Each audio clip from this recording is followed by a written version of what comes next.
はようございます。昨日ね、フォーリーの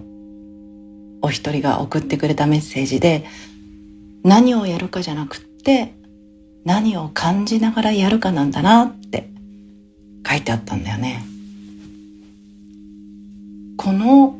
一言にすごく真理が凝縮されていて、よく世界に与えたものが世界から受け取るものって言うけれど、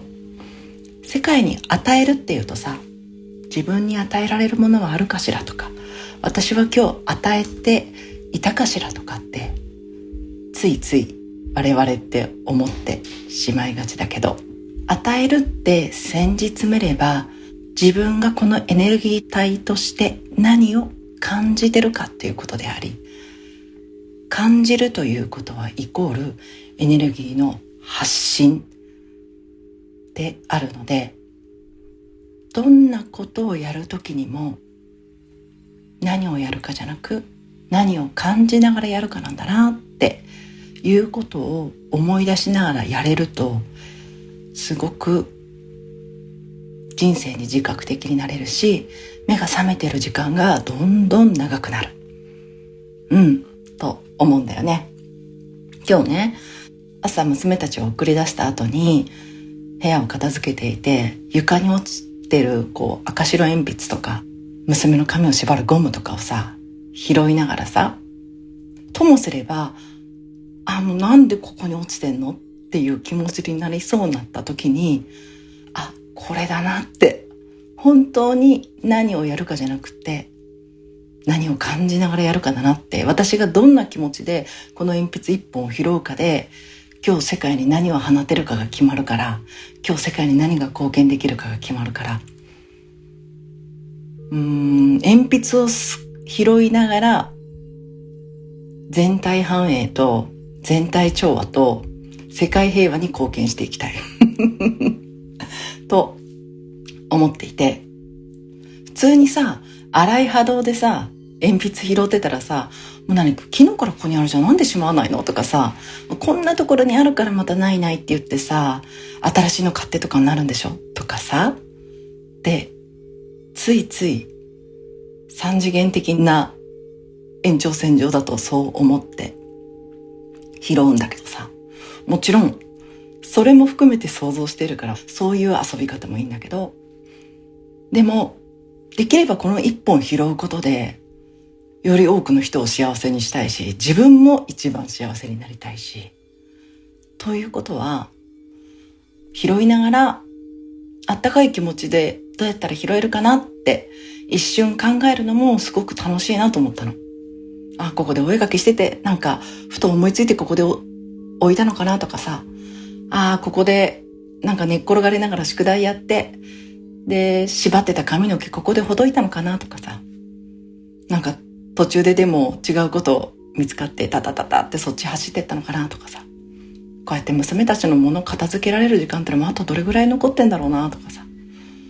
小さくて全部私がやんなきゃいけなかったのにいろんなことできるようになったなとか、でそもそももうさ、お家をきれいにしたいってこうやって片付けてる私本当に偉いなとかさみんなが気持ちよく過ごせるためにできることは進んでしようっていう気持ちになってるのが素晴らしいよねとかさ一つ拾いながらそう思うこともできるよね。で、そう思いたいけど思えないっていうのは理由があって、それはそう思わせる土台となるものが 5% と 95% で言えば 95% の潜在意識だから、それを 5% で動かそうとしてもなかなかすぐには変わらない。なので俺でこうやってもうアホみたいにいっぱいいろんな角度から伝えてたりとか、あとフォーリーのみんなの素晴らしい体験談を毎日たくさんシェアしたりするのは、この 95% に伝えていくためで、気づいたら昔こういう片付けする時にイライラしてたんだけど、気づいたら軽い気持ちでできるようになったなとかさ、洗濯物するの毎回も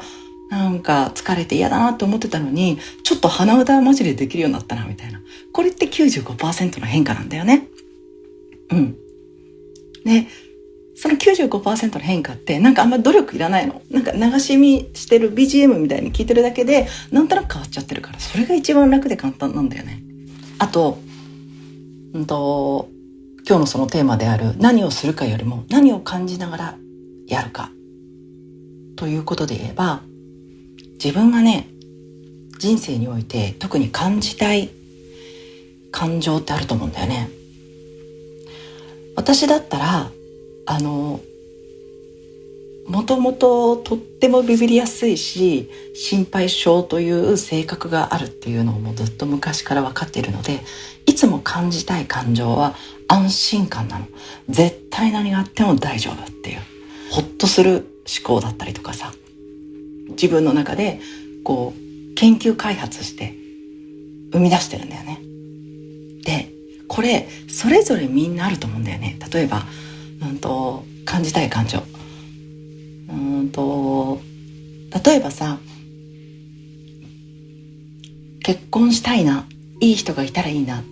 て思う人がいるとするじゃない。で、それって結婚した後のなんかこう無条件で愛情を注げる相手がいるということ、その愛情を注げる幸せを感じたかったり、あと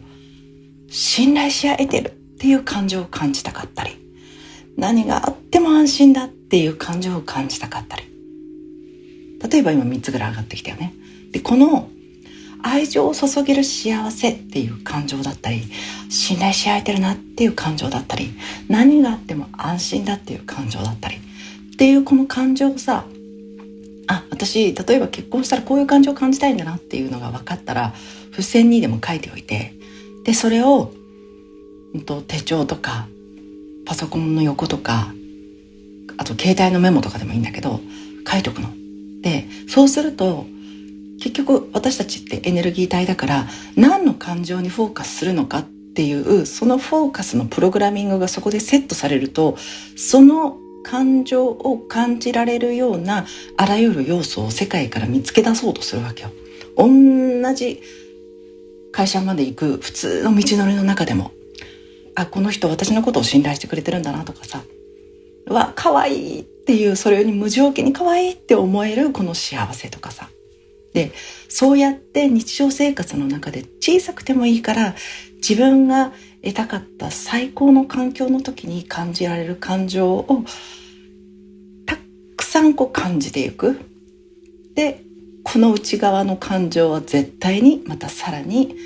そう思える現実を作っていくから。例えばコピー一つ取るのも、こうやってコピー頼まれる、私が何の経験もないけどこの会社に行って、そして信頼してもらって、この大事な書類のコピーを任せてもらってコピーを1枚取らせてもらえるっていうのも、赤ちゃんからさ、何も経験してなかった自分を思い返すとさ、奇跡みたいな出来事なんだよね。このご縁っていうのもさ、ありがたいなとかさ、そしてこのコピーがどうやったら動くのかも全部知っているっていう、これもすごくありがたいなってことだし、これですって言ったらありがとうって言ってくれることとかさ、お給料もらってるから当然のことなんだけどありがとうって、さらにお給料にプラスして感謝の言葉までもらえるとかさ、こうやって生きていても自分が与えてる以上に受け取ってるものが多いなっていうことに気づくと、どんな状況であれ私ができることあれば何でも進んでさせてもらおうっていう気持ちにさ、不思議と人間ってなってくんだよね。受け取ってるものの多さに気づくかどうかで、それに気づけると愛のさ、大盤振る舞いが何の無理もなく自分の中から溢れるように、それをむしろ止める方が難しいという、愛の大盤振る舞いが標準装備になっていく。そうなっていくと自分もすごく幸せだし、その気持ちでやることがさらに未来を作っていって、さらにありがたいなっていう気持ちが起こる現実がどんどん揃ってくんだよね。でもう止まらない至福のスパイラルになっていく。ので最初は小さな本当家の中の落ちてる鉛筆拾うみたいなさことからとか、コンビニでレジやってもらってありがとうございますっていう同じコンビニ買い物をするのもそこの中で受け取れるものたくさんあってそれを受け取りながら買い物をする。一個一個どういう感情を感じたいかって自分の中でフラッグを立てると本当にねその感情を感じられるような出来事にたくさん遭遇してくる。これが面白いところなんだよね。自覚的に生きることの面白さ。現実は振り回されるもんじゃなく自分が振り回して作っていくもんだからだって自分の内側が外側に現れているという本当にそれだけだからさ。だからそれに圧倒されるんではなくそれに振り回されるんではなくしっかり目を覚まして自分の憧れる現実をどんどん形にしていくっていうのがみんなと一緒にできたらいいなとまた今日も思いました。それではね、今日も素敵な一日をお過ごしください。